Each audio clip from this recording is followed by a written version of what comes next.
Hey, what's up everybody? So I'm just going to give you a quick update on the 65 Mustang. So currently I think that my oil leak that I've had for this car is due to crank pressure. So I bought a little PCV valve that goes to the brake booster vacuum source on my carb over here. So what that's going to let me do is use vacuum to pull the pressure out of the crank instead of letting it breathe naturally through the just trying to push it out.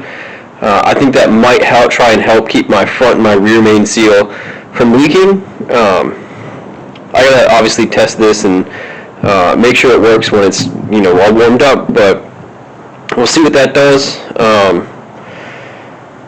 I'm hoping that fixes my issue because this oil leak has been persistent and annoying, and it's been there pretty much the entire time that I've had the car, and then I've had this motor in it.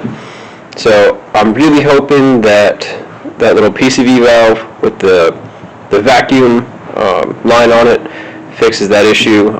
I'll be sure to take a video of the next time that I drive it for you guys, so you guys can see it, and hopefully she drives pretty good for me. I just gotta do a minor alignment on the car, and it should be good. But until then, that was just a quick update on the 65 Mustang. I hope you all take care.